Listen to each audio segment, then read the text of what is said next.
Winter in Boston brings early darkness. Looking out from the hospital room window, the twilight sky was already turning a deep purple. Judith Walker lay in her hospital bed, absently flipping through a magazine. Known as a sharp editor at iTruth Publishing, she now had both legs in casts and winced with pain in her ribs whenever she moved. Still reading? That's not good for your eyes, her mother Martha said as she entered the room. As co-owner of a high-end real estate company in the Boston suburbs, Martha always maintained a perfect appearance. Today she wore an expensive tweed suit with a pearl necklace, looking out of place in the simple hospital room. "It's work manuscripts, Mom," Judith replied quietly. "I can't just lie here all day.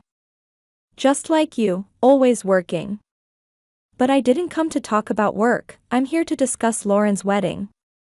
Harold, Judith's father, followed Martha into the room. He had been a successful lawyer and still served as counsel for a major law firm. His posture was always dignified, and he never showed a soft expression to his daughters. "I heard from the doctor. You can leave the hospital in 2 weeks, Harold said, getting straight to the point without much of a greeting. Judith sighed softly. "Yes, but it will take months for a full recovery. I'll need rehabilitation too." "That's good enough," Harold nodded. "Lauren's wedding is in 3 weeks. You'll make it in time." Judith stared at her parents in surprise. "You must be joking? I'll still need a wheelchair. I have a serious concussion, and it's painful to sit for long periods." "But dear, it's your sister's special day." Martha raised her voice. "It's your duty as family. You should celebrate with her." "I want to celebrate with her too. But my doctor said I need at least 6 weeks of rest." Harold snorted. "A broken bone is just an excuse for weakness. When I was young, I went back to work on crutches the day after breaking my leg." Judith silently stared at the ceiling. Conversations with her parents always followed this pattern. When it came to Lauren, even rational judgment went out the window. Lauren had been the family favorite since childhood. Beautiful and sociable, she was always the center of attention during her school years. Now she was a lawyer at a prestigious firm, engaged to Bradley Harrison, the son of a prominent Chicago family. For her parents, this marriage was a dream come true. Bradley's family has strong connections in political and financial circles, Martha said eagerly as she sat down. "The wedding will be attended by at least 2 senators and a governor. It would look terrible if you weren't there." "I think health is more important than appearances," Judith quietly resisted. "Listen, Judith," Harold leaned forward. "You've always insisted on doing things your way. In college, at work, you've always put yourself before family. But this time is different. This is the most important day of Lauren's life. Your inconvenience is no excuse." Judith closed her eyes. 2 weeks ago, she was returning from an important publishing meeting when a car ran a red light and crashed into her vehicle while she was stopped. When she regained consciousness, she was lying in a hospital bed, diagnosed with fractures in both legs, multiple broken ribs, and a concussion. The police were still looking for the driver who had fled the scene. "Fine," Judith finally conceded. "I'll do what I can. But I'll need my doctor's permission."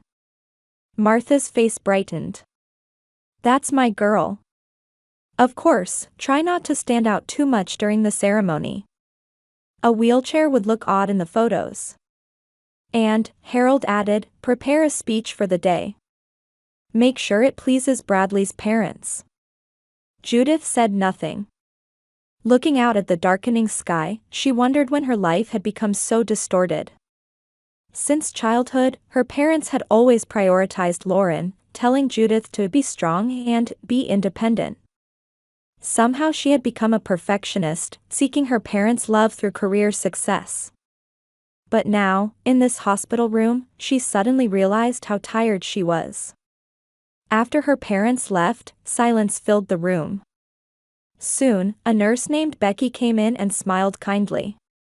Are you okay? I saw your parents were here. Yes, Judith gave a wry smile. I'm fine. I just need to figure out how to attend my sister's wedding. Becky frowned. But in your condition. I don't have a choice, Judith said quietly. It's family. On the wedding day, a wheelchair waited in the hospital hallway. Judith sat on the edge of the bed, catching her breath as she looked at the dress nurse Becky had brought. It was a lovely navy blue, but it would be difficult to put on with her casts. Are you really going? Becky asked worriedly. Dr. Simons was against it. I don't have a choice, Judith answered quietly. My father is coming to pick me up. Becky bit her lip in disapproval but said nothing more. She helped Judith dress and supported her as she moved to the wheelchair. Does it hurt? Becky asked, and Judith nodded slightly. I'm fine. I took pain medication. But she still winced with every movement. As the nurse was fixing her hair, Harold Walker entered the room. He was wearing an expensive gray suit and looking at his watch with irritation. We're going to be late. Are you ready? Becky frowned. Mr. Walker, your daughter is severely injured. She needs to move slowly. I didn't ask for your opinion, Harold said coldly, grabbing the wheelchair handles. Let's go, Judith. They took the hospital elevator down and headed for the parking lot. Harold handled the wheelchair roughly, showing frustration when the wheels caught on bumps. That hurts, Dad. Judith cried out. Can't you be a little gentler? Harold frowned. You're making too much of a fuss over broken bones. This is the most important day of your sister's life. Show some endurance. When they reached the parking lot, Harold tried to move Judith into the passenger seat. She grimaced in pain but managed to slide into the seat. Her leg casts made it difficult to close the door. Hurry up, Harold said as he sat in the driver's seat. It's already an hour before the ceremony. We can't be late because of you. Judith looked out the window and endured in silence. The car drove toward downtown, where the luxury hotels stood. Lauren has been nervous since this morning, Harold said as he drove. She'll be happy to see you. She's always said she respects you as her sister. Judith gave a small, bitter smile. She had never heard that her sister respected her. Lauren had always enjoyed their parents' favoritism and saw Judith only as a competitor. Martha is waiting at the hotel, Harold continued.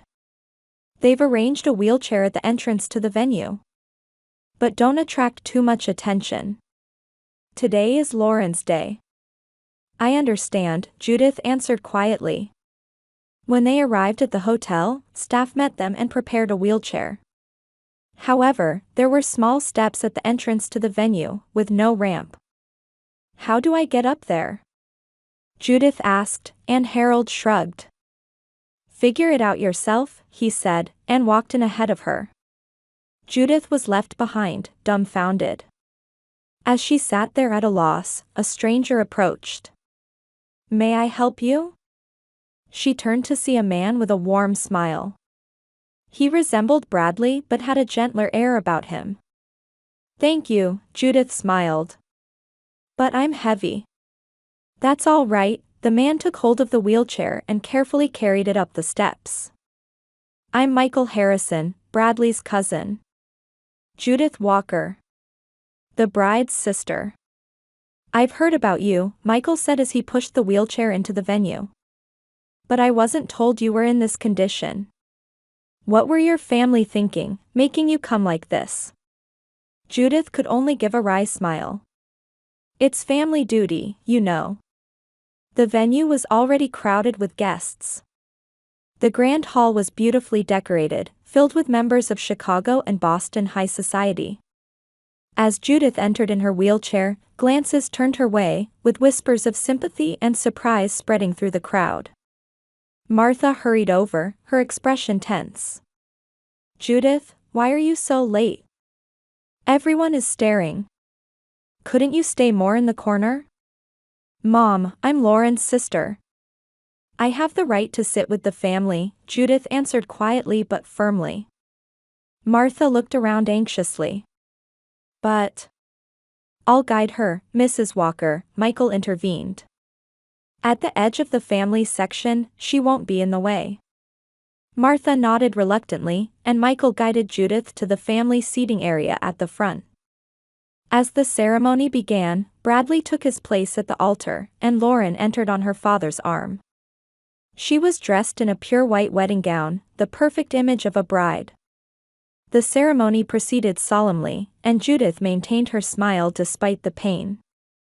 Lauren exchanged vows with Bradley, and when they were pronounced husband and wife, applause erupted from the audience.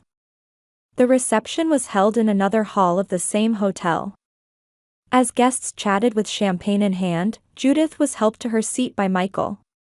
Can I get you something to drink? Michael asked kindly. Thank you, but I can't have alcohol with my medication. Could you get me some water? While Michael went to get drinks, the master of ceremonies stood in the center of the room with a microphone. Ladies and gentlemen, while you enjoy your meal, we'll hear some congratulatory words for the newlyweds. First, the groom's father gave a speech, followed by friends who offered humorous tributes. Judith listened quietly. And now, a toast from the bride's sister, Judith Walker. Suddenly, the MC called her name. Judith looked around in surprise. No one had asked her to make a speech. Martha and Harold also looked visibly disturbed as they stared at her. As the room fell silent, Michael pushed her wheelchair to the center. Judith took a deep breath and accepted the microphone. All eyes in the venue were on Judith. She held the microphone with trembling hands and momentarily felt the urge to flee. But then Michael gently placed his hand on her shoulder, nodding slightly to encourage her. Judith took a deep breath and began to speak. Hello, everyone. I'm surprised by this sudden request for a speech, she said in a nervous voice. Actually, I'm still hospitalized from a traffic accident 2 weeks ago, but I came for my sister's special day. I was taught by my parents that family celebrates together, no matter the circumstances. At these words, applause of sympathy and admiration rose from the guests. Judith glanced at her parents. Martha was smiling, but her eyes were cold. My sister Lauren has always shined since childhood, Judith continued. Her talent and beauty have always been the pride of our family. And today, she has found a wonderful partner in Bradley. Lauren was smiling next to Bradley, but Judith could sense her expression gradually changing. As her sister's speech drew the attention of the room, with guests clearly moved by Judith's courage, jealousy began to appear in Lauren's eyes. Bradley, you are a wonderful man. Please take care of my sister. And Lauren. Judith's voice caught for a moment. I want you to be happy. As your family, as your sister, I sincerely bless your new life. When the speech ended, loud applause erupted from the audience. Several guests stood up to show respect for Judith's courage. Barbara, Bradley's mother, smiled at her while wiping away tears. As Michael pushed the wheelchair back to her seat, Lauren suddenly blocked their path. Her face was red with anger. Judith, Lauren said in a low voice. We need to talk. Lauren led them to a less crowded hallway. Bradley followed his wife with a confused expression, but Michael didn't leave Judith's wheelchair. You did that on purpose. Lauren exploded as soon as they reached the hallway. Drawing attention at my wedding. I didn't know you were in such a condition, everyone's worrying about you instead of focusing on me. Judith was stunned by her sister's sudden attack. What are you talking about? I was just congratulating you. Don't lie. Lauren's voice grew louder, causing nearby guests to turn. You've ruined my perfect day. It's always been like this, ever since we were children, you trying to steal my spotlight. Bradley placed his hand on his wife's shoulder, saying, "Lauren, calm down. Everyone's watching," but Lauren shook off his hand. "This doesn't concern you. This is between me and my sister." At that moment, Michael took out his smartphone. "Excuse me, but I think this needs to be recorded," he said calmly. Lauren's eyes widened in fear. What are you doing?" "Collecting evidence," Michael replied quietly. "Actually, I'm a lawyer specializing in traffic accidents. And recently, I received some interesting information about a particular accident." The venue suddenly fell silent. Even Judith was confused, looking between Michael and her sister. "What do you mean?" Bradley asked in confusion. Michael took a deep breath and began to explain. 2 weeks ago, I was working late at my downtown office. On my way home, I witnessed a major traffic accident." Judith's heart began to race. Michael was talking about her accident. A car that was stopped at a red light was hit by another vehicle speeding through. "I remembered the license plate and reported it to the police," Michael continued. "And yesterday, I discovered that a car with that license plate was being repaired in a garage owned by Bradley's family." The color drained from Lauren's face. She brought a trembling hand to her mouth. "What does that have to do with anything?" Martha intervened. She and Harold had also gathered in the hallway. "What are you implying?" "What I'm saying," Michael said, still holding his smartphone, "is that the car was driven by Lauren Walker. And after causing the accident, she fled." A murmur went through the crowd. Bradley stepped away from Lauren. "Is this true?" Lauren opened her mouth but couldn't speak. Instead, Harold stepped forward. "This is ridiculous," he said with an authoritative voice. "Accusing my daughter without evidence." "I have evidence," Michael replied calmly. "Records showing this car was brought to a repair shop under Lauren's name right after the accident. And cell phone location data placing her at that location at that time." Judith was trembling. "Lauren, is it true?" After a long silence, Lauren began to cry. "I caused the accident, but it wasn't intentional. I saw my sister at that intersection and was trying to talk to her." Judith asked in a shaking voice, "Why didn't you stop? Why didn't you call an ambulance?"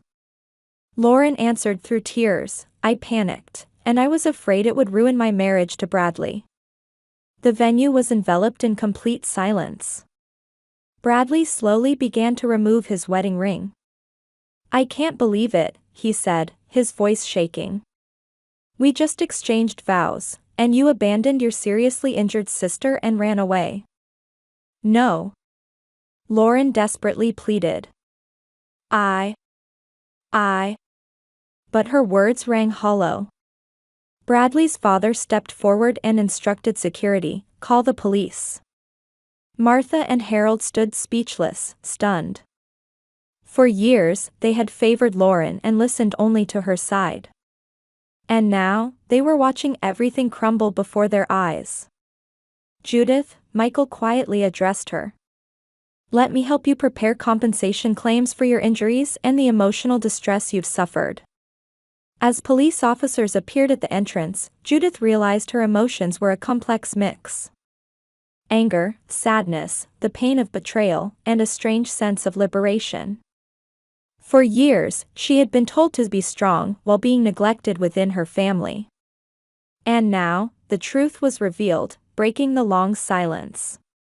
As she watched Lauren being escorted away by police, Judith squeezed Michael's hand. "What happens now?" she asked in a small voice.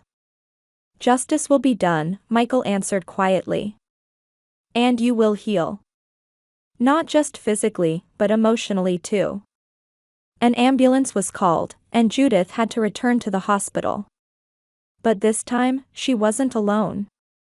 Michael stayed by her side, and Barbara, Bradley's mother, held her hand with concern. To think you came from the hospital against medical advice. Lauren and your parents never mentioned anything. To be treated this way. Barbara said in a voice mixing anger and sympathy. Judith gazed out the window, quietly contemplating. Her life had changed dramatically today. Years of family dysfunction had been exposed at once, and new relationships were beginning to form. As the ambulance siren wailed and they left the hotel, Judith thought for the first time, now, I might truly become free. Staring at the white ceiling of the hospital, Judith reflected on recent events.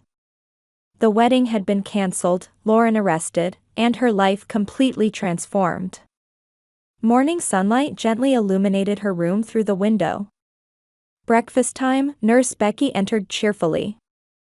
Oatmeal and fruit today. And you have quite a few visitors waiting. Visitors? Judith raised herself in surprise. Who? First, the Harrison family, Becky answered while setting down the tray. Especially that handsome lawyer, he's been waiting in the hallway since yesterday. Judith felt her cheeks warm. Michael Harrison had accompanied her in the ambulance to the hospital yesterday. After breakfast, Barbara entered with a bouquet. How are you feeling? Better than yesterday, Judith smiled. But it still hurts when I move. Barbara sat down and said earnestly, is there anything we can do for you? Bradley's father and I are deeply troubled by this situation. Don't worry, Judith answered quietly. I'll be fine. No, you're not fine, Michael said as he entered the room. He had changed from yesterday's suit into casual jeans and a shirt. You've been seriously injured and betrayed by your family. You shouldn't call that a fine. Michael.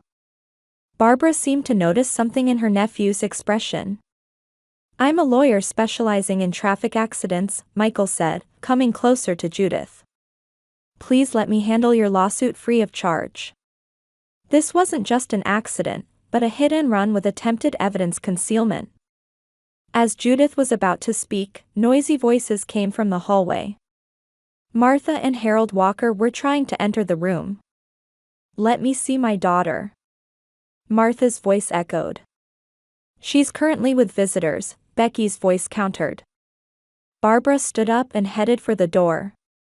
I'll handle this. As she left the room, the argument in the hallway intensified. Michael took Judith's hand and quietly said, don't be afraid. You're not alone anymore. When Barbara returned, Judith's parents followed behind her. Both looked exhausted, especially Martha with her red, swollen eyes. 5 minutes only, Barbara said coldly. Any longer would be detrimental to the patient's condition. Michael glanced at Judith, and when she nodded slightly, he left the room with Barbara. A heavy silence filled the room. Harold looked toward the window, seemingly searching for words. Martha clutched a handkerchief with trembling hands. Judith. Martha finally spoke. We only saw Lauren, we truly apologize for hurting you. Those were words Judith had longed to hear for years. But now, hearing them left only emptiness in her heart. Why? Judith quietly asked. Why always my sister over me? We were wrong, Harold turned back, speaking in an unusually weak voice. We were terrible parents. We took your strength for granted and dismissed your needs as weakness. Was Lauren arrested? Judith changed the subject. Martha wiped her tears. Yes, we paid bail last night, but the situation is serious. She's confessed everything. I see, Judith said flatly. We must admit our involvement, Harold continued painfully. Lauren called us right after the accident, we tried to protect her. I took the car to the repair shop. Judith closed her eyes. She didn't want to hear any more. For years, she had worked hard seeking her parents' love. And now she learned the truth, they had prioritized her sister over her very life. Time's up, Becky said, opening the door. Martha stood up and tried to touch Judith's hand, but she pulled away. Judith, will you ever forgive us? I've spent years trying to earn your love, but I'm tired now, Judith quietly replied. Forgiveness will take time. After her parents left, Judith stared out the window and cried. These weren't tears of sadness, but the release of emotions suppressed for years. Days later, Michael visited with legal documents. Everything's ready, he explained carefully. We can sue not only Lauren but also your parents as accomplices. There's evidence they helped conceal evidence. Judith looked at the documents, deep in thought. Suing my family. They abandoned you, Michael said gently but firmly. This is a matter of justice, Judith. That night, Judith made her decision. The next morning, she called Michael to proceed with the lawsuit. I'll do what's right, she said. Even if it's painful. Weeks passed, and Judith's recovery progressed better than expected. Michael visited her daily, sometimes bringing his laptop to help her work on manuscripts. His kindness and thoughtfulness gradually opened her heart. You're a truly strong woman, Michael said one day, sitting by her bedside. I'm impressed by how you maintain your dignity through all this. Judith showed a genuine smile for the first time in a while. I had no choice but to be strong. Before the trial began, Bradley visited Judith's hospital room. He said he had broken the engagement and completely cut ties with Lauren.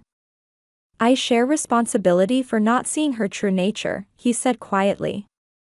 But I want to make amends in a different way. I'm establishing a law firm to support victims of domestic violence and family abuse. That's wonderful, Judith smiled. Your kindness hasn't changed. 6 weeks later, Judith was discharged. She still needed a cane but could stand on her own feet. Michael drove her to her apartment, where many flowers had already been arranged. They're from your publishing colleagues, Michael explained with a smile. They can't wait for your return. Judith felt relief being back home. But at the same time, she felt anxious about the long road ahead. Michael, she asked, what happens now? We take it one step at a time, he took her hand. And I'll always be by your side. Outside the window, spring winds announced a new season. For the first time in her life, Judith felt she might truly become free to walk her own path without seeking her parents' approval or hiding in her sister's shadow. A new beginning, Judith said quietly. Yes, Michael smiled. And it's going to be beautiful. 1 year later, Judith could walk without a cane, though she still had a slight limp. Her position at Truth Publishing had been promoted to associate editor-in-chief, and her book, Broken Bonds, Redefining Family, had become a national bestseller. The book, based on her own experience of twisted family love and regeneration, resonated with many people.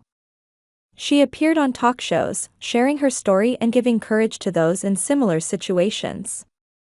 Ready? Michael Harrison asked Judith, who was waiting on a bench. In his hand was a small velvet box. I'm a little nervous, Judith smiled. But in a good way. Their relationship had deepened over the year.